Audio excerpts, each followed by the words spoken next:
So I had a conversation with my father today. We were talking about a topic, current event type topic around the coronavirus. And we got into a discussion where he had a view or a theory, I guess, and I was questioning it. And he didn't appreciate the questioning, I'll say. And it led to an additional set of questioning where he posed question to me of why do you need to question everything? Why do you care so much about understanding all the different complexities of a situation and just picking it apart and trying to understand and psychoanalyze how people are thinking?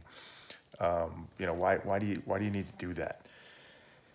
And his belief was, why can't I just have my opinion, you just have your opinion, and we share each other's, I share mine, you share yours, and we leave it at that. Why do we have to dig any deeper than that? Like, life's too short. We'd be better off to just let things go and not think so much. And I get that logic. I do, right? I get the idea that life's too short. I've said in other videos, it takes a lot of energy and effort to really think critically and push yourself to think logically and rationally.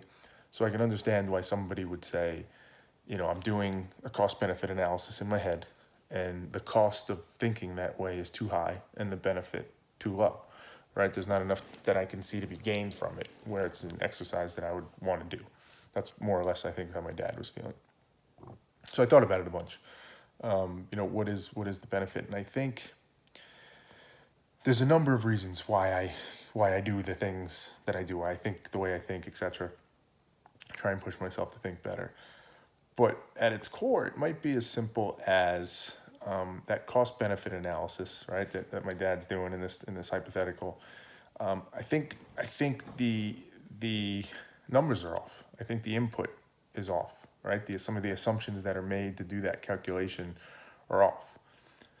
And what I mean by that is, if you believe what a lot of cognitive and social psychology and things like that would say about how we think and how we act in different situations, and how so much of it is, for lack of a better phrase, outside of our control. It's something that is either based on some preconceived beliefs or biases, or it's a reaction to some stimulus that we're not even fully aware of why it's causing us to react that way, because it's tied to our identity in something or whatever it might be. It's just, it's out of our control, how we react to these things. If you believe that to be true, that's how we function and how we work, then the assumption that you understand the cost and really the benefit of that calculation, of if it's worth it to think really deeply, you have to call that into question. Because it's easy to believe if you've never thought that way, if you always just go with your gut feel and you formulate opinions quickly and you stick to them and you don't challenge them and you don't try and be self-aware or any of that, it's very easy to believe that's the right way, right? It's worked for me up to this point. But what's your benchmark? What are you comparing it to, right? It's if you can't gauge it against anything else, how would you know what it looks like to be better? Is the concern. And there's just too many instances where, if you're not aware of why you're thinking what you're thinking, or how you got to that point, that it can manifest out and start to tie to your identity and tie to, your emotions, and your feelings become attached to it.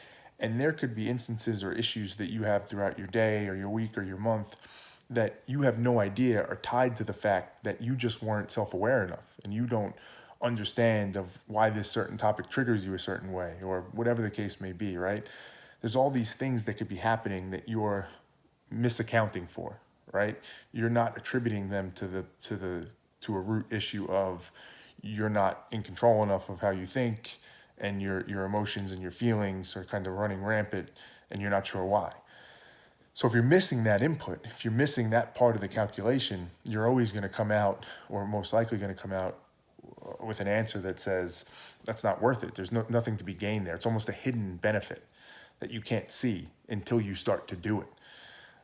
And that's a problem, because, as I've said in other videos, to do this takes a lot of work. So it's very visible what the cost side of this equation is.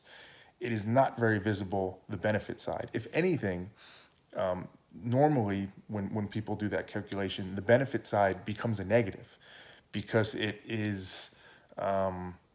it's challenging something that you believe to be true. That feels uncomfortable. That feels wrong, right? Our minds are set to push that away.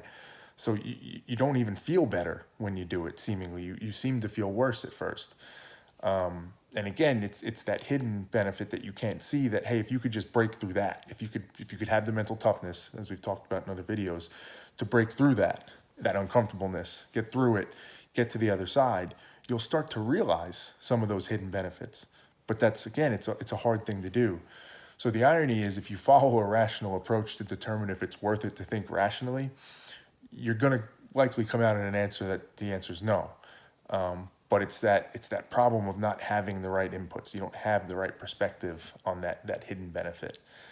So a lot of what I try and do, the reason why I do this for myself individually, is because it's taken years, frankly, but I've finally started to get to a point where I've started to see the hidden benefit. It's not just conceptual anymore. It's not an intangible. It's something that I can actually see play out in my day-to-day, and how I think and how I feel and how I'm able to handle situations that might have otherwise led to, something really negative, or anger, or a fight, or whatever it might be. I can see that.